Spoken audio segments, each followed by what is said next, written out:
Mu linnya lya Paatiri n'erya Mwana n'erya Mwoyo Mutuukirivu. Amiina. Essaala Bikira Maaliya gy'ateesa mmula, Ayi Mariya Kabaka wange mmange, nze neeyanjulira gy'oli nga sirina kye ndekayo, ate nkusingira omusingo gw'okwagala kwange. Kusitulira leero amaaso gange, amatu gange, akamwa kange, omwoyo gwange, nange nkwekwasa nze n'omulamba, Ayi mmange omulungi. Bw'olaba neerimbise ku ggwe, naawe nkuuma, nzibira nga omuddu wo owuwo ku bubwo. Mikwano gyange mwenna, mbalamusaako nnyo nnyini ddala mu linnya lya Mukama waffe era mulokozi waffe Yesu Kristo. Mu nnyonyi yaffe eya wiiki eno, Totya okyazimbibwa. Totya okyazimbibwa. Lumu waaliwo ekizimbe ekyali kizimbibwa, naye ng'obuvunaanyizibwa obukirondoola bwali ku nze. Nga kisituse n'okuserekebwa kiserekeddwa, wajja nnamutikkwa w'enkuba. Olw'okuba kyali tekinnaggwa bulungi, amadirisa n'enzigi nga tebinnateekebwamu, kibuyaga eyali mu nkuba yaleetera amazzi mangi okuyingira mu kizimbe. Oluvannyuma nga ngenzeeyo okulambula, nasanga ebitaba amazzi, oh my God, ekitaba ky'amazzi mu nnyumba, ng'oyinza okugamba nti yali swimming pool erimu amazzi amakyafu. Wabweru wonna abazimbi baali bakyafuwazaawo mu bufunze nga tewali kisikiriza, nga buli kimu kiri ku byakyo. Wabula newaakubadde byali bityo, twali tetusobola kulekeraawo kuzimba lwa mbeera eyo. Kuba twali tukimanyi bulungi nti okutuuka okulaba ku nnyumba erabika obulungi, ebyo byonna byalina okuyitibwamu n'okulabibwako. For we knew that all that was there because the house was under construction. All that was there just because the house was under construction. Mukwano gwange nga bwe kyali ku nnyumba eyo waggulu, bwe kiri ddala mu bulamu bwaffe. Ebintu bingi ebigenze mu maaso mu bulamu bwange naawe, era nga n'ebirala bikyagenda mu maaso. Bingi bikyagenda mu maaso kituufu, tujja byewaaniramu naye ng'oba oli awo bikyagenda mu maaso. Ddala nga si birungi era nga tebisanyusa. Ebyo byonna bitunuulire ng'ebibadde birina okubaawo ng'ennyumba yo gwe ezimbibwa. Ebitagenze bulungi mu bulamu bwo kituufu bingi, naye ebyo byonna tekabadde kabenje. Ebimu ku byo ng'oggyeko ffe bitwereetera ffe ng'abantu, bibadde birina okubaawo mu lugendo lw'okuzimbwako. Bibadde birina okubaawo mu lugendo lw'okuzimba. Kunze atali muzimbi mukugu, ebyo ebibaawo wakati mu kuzimba biyinza okunneewuunyisa n'okunneeraliikiriza. Wabula ku mukubi wa plan temuli kantu, kuba aba yabimanya nti bijja kubaawo. In this case, your architect is the Most High God. He knows it all and he holds your destiny. I mean, he alone holds your destiny. Yes, byonna obikoze era obiyiseemu, wabula Omukama ali mu kugamba kati nti ebyo byalina okubaawo osobole okutuuka we nkwagala. Bagambye ebimu ng'ebyo bitwekkiriza omulabe yennyini okutukulemberamu, waliwo ebibeera mu bulamu bwaffe nga byalina okubaawo osobole okutuuka Omukama waakwagala. Mukama agamba nti nakwetondera era nja kutambula naawe paka I began it, I have to bring it to completion. Baboogezi era abalyolyomi bajja kwogera ebisongovu, bajja kubyogera. Wabula obajjukizanga nti ensobi gundi ne gundi nnyinza okuba baabanga nnagikola, naye munnange nannyini kizimbe abadde akyanzimba, era ebyo yabimanya nti bijja kubaawo mu kuzimbibwa kwange. In Ephesians chapter 2, God calls us masterpieces. Yes, there are many messes in our lives. There are many messes in your life, but you are a masterpiece in making by the grace of God. Nkimanyi sinnakola bintu nga bw'onsuubira kubikola. Sinnavaamu nga gwe bw'oyagala nveemu. But I still know that I'm under construction. I'm still under construction. On the way to becoming a masterpiece. And very soon, I'll become. And you will be surprised. Gwe olaba kati ndi bubi. Naye nze mmanyi nti ate nali bubi nnyo omwaka oguwedde. Ate kankubuulire ngenda kuba bulungi nnyo omwaka ogujja olw'enneema ya Katonda. Gwe wondaba kati ate oba oli awo nali bubi mu mbeera, nali bubi okusingawo.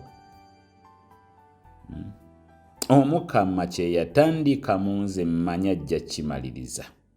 Friends, learn to look beyond the messes and see the potential masterpiece in someone. Katonda yagamba Aburahamu nti ajja kuzaala omwana era afuuke taata w'amawanga mangi. Ye ne mukyala we Sarah beegayirira, baasiiba paka kukaddiwa, naye nga tewali kamunyeenya. Lumu Sarah yajja eri Aburahamu n'amuwa ekirowoozo n'amugamba nti, naye mwami, lwaki teweebaka n'omukozi waffe ne tuzaala omwana? Oba oli awo anaabeera oyo Katonda gwe yatusuubiza. Kyabaawo, Haggayi n'azaala omwana eyatuumibwa Ismael. Ebyo nga bimaze okubaawo, Omukama yagamba Aburahamu nti, nze omwana gwe nabasuubiza si oyo, era ekyo mwakikoze ku lwammwe ne ku lw'amagezi gammwe. Amaka gaatabuka, Saala yanyiiga nnyo olw'omukozi okuzaala omwana. N'atuuka n'okubuuza omwami lwaki yazadde omwana mu mukozi. Aburahamu n'agamba Saala nti, munnange, saali kikoze, naye gwe wansaba mbeere n'omukozi oyo tuzaala omwana, gwe wansaba munnange. Saala n'amuddamu nti, bwe nkugamba gwe okola bukozi togaanako. I like that. Saala yagamba Aburahamu nti, bwe nagamba gwe kikole gwe tutokkiriza bukkiriza togaanako. That's interesting. Embeera yatabukira ddala paka Saara bwe yatuuka okugamba Aburahamu nti kati londako, nze okuva mu makaago oba omukozi okuvaawo. Omukufe alina okuva wano. Musajja wattu bambi kyamuyitirirako, naye era teyalina kyakukola okuggyako okusalawo okugoba omukozi n'omwana we, era ne boolekera mu ddungu. Abamanyi Aburahamu mukimanyi nti yaweebwa ekitiibwa eky'obwajjajja w'abakkiriza. Actually, he's a hero in faith. Mu ntegeera n'endaba yaffe abantu, ekitiibwa ekyo tekimusaanira n'akamu ku magezi gaffe. Yayagala omukozi n'atakomaoko n'amugoba n'omwana we ewakaawe ne bawaŋŋangukira eyo. Ebyo ffe tubirowooza ng'abaana b'abantu, naye yo Omukama ebyo tebimwewuunyisa kuba mu pulaani y'ennyumba ye, tegeeza Aburahamu ng'ennyumba, ebyo byalina okubaamu. Ekyewuunyisa wakati mu nsobi ze baakola na byonna ebyabaawo, Omukama yasigala ku ndagaano ye eri Aburahamu, endagaano gy'ali yakola naye. Era ku myaka 9 Sarah yafuna olubuto era n'azaala omwana ow'ekisuubizo. Bwe kibanga Katonda yagenda mu maaso n'okutuukiriza kye yali yasuubiza Aburahamu ne Sarah, so nga baali bamaze okukola ensobi ezo zonna, kyekikulowoozesa ggwe nti buli Katonda kye yateekateeka nga kikyo togenda kukifuna wakati mu nsobi ze wakola ne weenenya. Ekyewuunyisa Katonda, byonna ebyabaawo Aburahamu ng'azimbibwa alinga ataabitunuulira. Jjajja Aburahamu ayitibwa muzira mu nsi ey'okukkiriza. Father, ekyo kitegeeza nti yakola nsobi? Aburahamu yakola ensobi era n'anyiiza Katonda, wabula mu maaso g'Omukama, all that was part of the process of Abraham's construction. byanyiza Omukama, naye mu lugendo lwa Abrahamu okutuuka we yatuuka byalina okubaamu ebyekika ekyo. Bingi bye wakola era bye mmanyi nti byanyiza Katonda, era nsuubira nti weenenya that you confessed and apologized to the Lord. Wabula teri ku ebyo bye wakola kigenda kulemesa kutuuka ku ntuuko yo. Pulaani Omukama gye yayinamu ggwe kasita omutima gwo ogumuggulira era ejja kutuukirira. Nothing is going to stop you from becoming a masterpiece. One of the biggest mistakes we can do is to move through life when we are against ourselves. Nakugamba era nkiddamu nti olina abatakwagala, abakulwanyisa, abalabe abamala. Leka ate naawe kubeegattako kwefuukira mulabe. Don't you become your own enemy, please. You have enough people and circumstances against you. Please don't be against yourself. The accuser will even work overtime, trying to remind you of everything wrong you've done. Ne bw'obanga ovumaze okwejjusa n'okwenenya era omulaba asigala akuterawo embeera ekulaga nti wakola nnyo ensobi nnene nnyo era gwe tosonyiyibwanga era oli. No, he will even work overtime, trying to remind you of everything wrong you've ever done. How you are not going to reach your destiny. Ebyo byonna byakuleetera biwulirize omala obikyuse. Byennyini by'oba weeyamba ogambe kitaawo ow'omuggulu nti taata munnange nkwebaza, manyi guno wamuze gumbaddeko kuba obadde okyanzimba, naye nkimanyi ngukomya wano mu linnya erya Yesu. Tinga jjajja Abrahamu nvudde ku mulamu emirundi mingi, nkuswazizza kitange ebitagambika, naye nkimanyi byonna bigenda kuggwa era amangu ddala ngenda kutuuka w'oyagala mbeere. Kyusa omulabe byaleeta mu mutima gwo bifuuka essaala. Tokkiriza mulabe kumegga mu birowoozo byo. Now, tunuulira Peter. Oyo gw'olaba yali wa busungu obutagambika era lumu alina gwe yasalako okutu. Y'omu ayogera bino ayogera biri. Leero bw'ayogera ebyo bwa Katonda atenkera wa Yesu bw'amuyita Sitaani. Y'oyo Peetero waffe. Wuyo yeeganya Mukama we olwaleero n'okulayira nalayira nti nze simulabangako, simumanyiddeko ddala. Kati mu maaso g'abantu ng'enkola yaabwe bwetera okubeera babalya mmere, Peter yali awedde era nga baali baakumusuula mu kasero olw'ebyo byonna bye yakola n'ebyamutuukako. Wabula nnyini Peter, I'm talking about God, nnyini Peter omuzimbi omukulu, endaba y'ebintu ye n'entegeera ye byanjawulo nnyo ku byabalya mmere. Enjawulo wakati w'abantu kye baali balaba mu Peter n'Omukama kye yali amulabamu eri nti Katonda ye yali amanyi kiki Peter ky'asobola, yali amanyi kiki Peter ky'agenda okufuuka awamu n'okubeera. Y'ensonga lwaki toteekeddwa kusuula muntu yenna mu kasero olw'ensobi emu oba ebbiri z'akoze. Munnange teweefuulanga Katonda. Tomanyi Katonda kye yateekateeka oba kye yateeka mu muntu oyo na by'ayagala kumusobozesa kukola mu bulamu bw'ensi eno. Ate nammwe abakikola ekyo mwerabira nti okutuuka awo we muli Omukama abasaasidde busaasizi, abasaasira busaasizi. Ensi netetegeera nsobi zammwe. Oboolyawo mwalibeera babi nnyo n'okusinga gwe munsonzeemu olunwe. Guys, in the eyes of God, such a person is still under construction. God is still working on him. Please.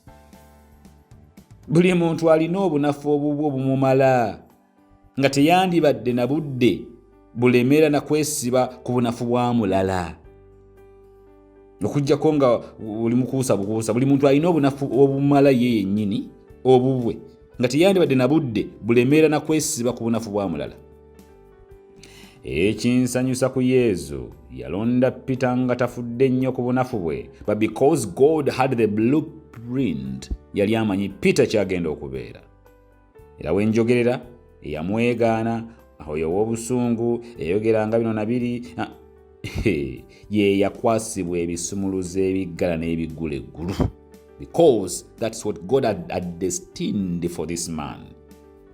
era oba omwagala oba tomwagala yali ku mulyango oguyingira eggulu.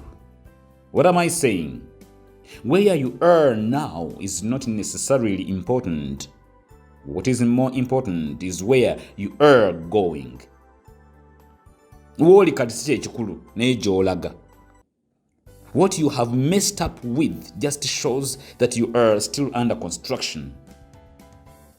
Ky'oba okola kyokka kwe kulwana obutalemera mu mbeera eyo n'ensobi ezo n'obuvuyo obwo. Lwana nnyo nga weegayirira n'okusiba n'okulwana naawe nnyini okwerwanako buli lukya ofune okusemberera Katonda n'okwolekera n'okusemberera obutuukirivu. Please, lwana okulaba nti ennyumba yegguka, tolemera mu mbeera eyo. Egyemize n'agayisayisa ge weesibyemu baaba lwana obiveemu munnange, lwana. There is nothing wrong with being under construction, but there is something wrong with showing no progress during the construction process. Yaayaanira okukyusa, okukyuka, okwezza obujja, ng'enneema ya Katonda munnange bw'ekuyamba. Ojja kulaba ng'ofuuse ennyumba ewedde emirimu era ng'ofuuse ekyo Katonda kye yakutondera okufuuka. Keeping in mind that great things happen when God mixes with man. Bannange Mukama abeere nammwe. N'omukisa gwa Katonda omuyinza wa buli kantu, Paatiri ne Mwana ne Mwoyo Mutuukirivu gubakkeko gubakuume era gubasigaleyo kati n'ennaku zonna ez'obulamu bwammwe.